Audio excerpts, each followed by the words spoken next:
જમ્મુ કાશ્મીરમાં વધુ એક હુમલો। જૈનાપોરા વિસ્તારના એક ગાર્ડનમાં બ્લાસ્ટ। સુરક્ષાકર્મીઓ ઘટના સ્થળે પહોંચ્યા। જમ્મુ કાશ્મીરમાં વધુ એક હુમલો થયો છે।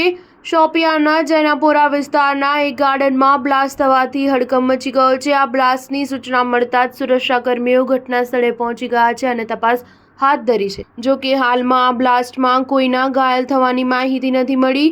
સુરક્ષાકર્મીઓની સાથે જ ડોગ સ્ક્વોડ અને બોમ્બ સ્ક્વોડને પણ ઘટના સ્થળ પર બોલાવવામાં આવ્યા છે। આખરે આ બ્લાસ્ટ કઈ વસ્તુમાં થયો તે અંગે તપાસ કરવામાં આવી રહી છે। આ પહેલા સોમવારે પૂંછ જિલ્લામાં નિયંત્રણ રેખા પર પેટ્રોલિંગ દરમિયાન એક માઇન વિસ્ફોટના સેનાનો એક જવાન શહીદ થયો હતો। અધિકારીઓએ જણાવ્યું કે જવાન LOC પર થાનેદાર ટેકરીના સામાન્ય વિસ્તારમાં એરિયા ડોમિનેશન પેટ્રોલિંગનો હિસ્સો હતો, જ્યારે ભૂલથી પણ તેણે માઇન પર પગ મૂકી દીધો હતો, જેના પરિણામે વિસ્ફોટ થયો હતો। વિસ્ફોટમાં 25 રાષ્ટ્રીય રાઇફલ્સના હવાલદાર V સુબૈયા વરીકુંઠા શહીદ થઈ ગયા હતા। વ્હાઇટ નાઇટ કોરના general officer commanding lieutenant general Naveen Sachdeva અને તમામ રેન્કોએ સર્વોચ્ચ બલિદાન આપનાર બહાદુરને શ્રદ્ધાંજલિ આપી હતી। સ્ટાર ન્યૂઝ 7 હંમેશા સચ્ચાઈની સાથે।